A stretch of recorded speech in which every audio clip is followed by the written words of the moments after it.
நாளைக்கு மே 30 வந்து வைகாசி விசாகம். இதனால் எப்படி எளிமையாக முருகரை வழிபாடு பண்ணணும், என்ன நெய்வேத்தியம் வைக்கணும், விரதம் இருக்க முறைகள், இதுதான் இந்த வீடியோவில் பார்க்க போகிறோம். நம்மளோட சேனலை இப்போ தான் புதுசாக பார்க்குறீங்கன்னா மறக்காமல் சப்ஸ்கிரைப் பண்ணிக்கோங்க. வைகாசி விசாகம் வந்து என்ன நாள்னா, முருகர் வந்து அவதரித்த நாளை தான் நம்ம வைகாசி விசாகமாக வந்து கொண்டாடிட்டு இருக்கோம். எல்லா முருகர் கோயில்கள்லேயும் ரொம்பவே சிறப்பான பூஜைகள் எல்லாமே நடந்துட்டுருக்கோம். கோயிலுக்கு போக முடிஞ்சவங்க கோயிலில் போய் வழிபாடு பண்ணுங்கள். ஆனால் இன்றைக்கி எல்லா கோயிலையும் கூட்டமாக இருக்கிறனால கொஞ்சம் வயது முடியாதவங்க அவங்கெல்லாம் வந்து வீட்டிலேருந்து வழிபாடு பண்ணிவிட்டு ஃப்ரீயாக இருக்கிற டைமில் போய் கோயிலில் முருகரை கும்பிடுங்க. போதும், கூட்டமாக வந்து நெறிஞ்சு என்னை கும்பிடுன்னு முருகர் சொல்லவே இல்லை.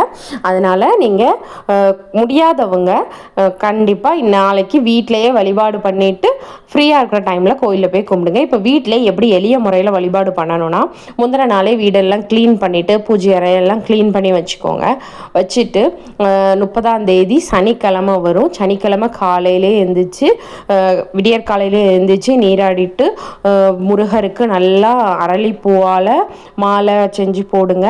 நல்லா அவரை வந்து பூக்களால் அலங்காரம் பண்ணிட்டு கண்டிப்பாக முருகருக்கு வந்து எப்போதுமே பிரசாதம் நம்ம வைக்கும்போது ஒரு இனிப்பு இருக்கணும். அதுவும் குறிப்பிட்டு சர்க்கரை பொங்கல் வச்சு வழிபாடு பண்ணுறது ரொம்ப ரொம்ப சிறப்புங்க. ஸோ நைவேத்தியமாக சர்க்கரை பொங்கல் வச்சுக்கோங்க.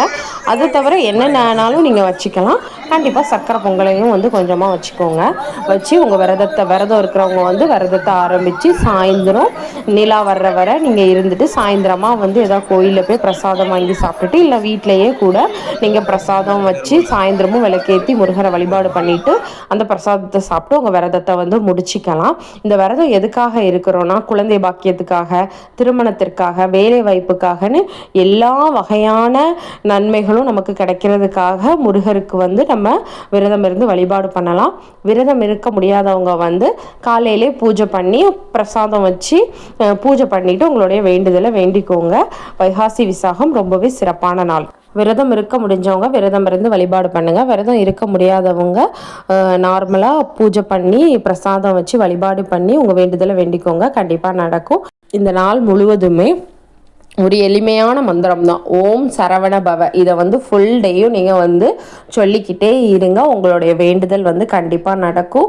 ரொம்பவே சக்தி வாய்ந்த மந்திரங்க. இந்த மந்திரத்தை வைகாசி விசாக நாள் முழுவதும் நம்ம சொல்லும்போது நமக்கு வந்து பலன்கள் வந்து பன்மடங்காக கிடைக்கும். இதை மாதிரி எளிமையான ஆன்மீக தகவலுக்கு நம்மளோட சேனலை மறக்காமல் சப்ஸ்கிரைப் பண்ணிக்கோங்க.